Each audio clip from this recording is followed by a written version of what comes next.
এই গাইস, তোমরা সবাই কেমন আছো? দুর্গাপুজো কিন্তু চলেই এলো, আর বাঙালির বড় উৎসব বলতে দুর্গাপুজোকেই আমরা বুঝে থাকি।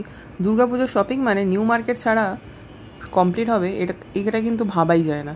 তাই জন্য দুর্গাপুজোর শপিং করতে গিয়ে যাতে তোমাদের খিদে পায় এবং খিদের জ্বালায় যাতে তোমাদের বেশি ঘুরতে না হয়, তার জন্যই কিন্তু নিউ মার্কেটে সিম পার্ক মলের একদম গ্রাউন্ডের মধ্যেই রয়েছে বাহারে আহারের ফুড ফেস্টিভ্যাল। এটা কিন্তু চলবে 20 থেকে 29 সেপ্টেম্বর। সুতরাং যারা চলে গেছো তারা যদি আবার ফিরে যাও তারা কিন্তু অবশ্যই ট্রাই করো, আর যারা এখনও যাওনি নিউ মার্কেটে শপিংয়ের জন্য তারা নিশ্চয়ই একবার না একবার যাবেই। তারা কিন্তু অবশ্যই এখানে একবার ঢু মেরে এসো। আমার অফিস সামনে হওয়ার জন্য আমি এখানে ঘুরতে ঘুরতেই চলে গেছিলাম। গিয়ে দেখলাম প্রচুর ফুড স্টল বসেছে। লাপিনোর পিৎজা স্টল থেকে শুরু করে নবদ্বীপের লাল দই এবং কাবাবের স্টল আলাদা করে একটা ছিল দেখলাম। এছাড়াও অন্যরকম মিষ্টির স্টল রয়েছে।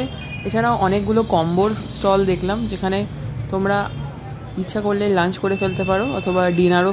শপিং সেরে ভীষণ খিদে পেয়ে যায় সবাই টায়ার্ড হয়ে যায়, যার ফলেই এটা খুব কিন্তু প্রয়োজনীয় ছিল। এছাড়াও ছিল ওখানে বেশ কিছু মকটেলসের কাউন্টার, যেটা কিন্তু এই গরমের মধ্যে খুবই প্রয়োজনীয়।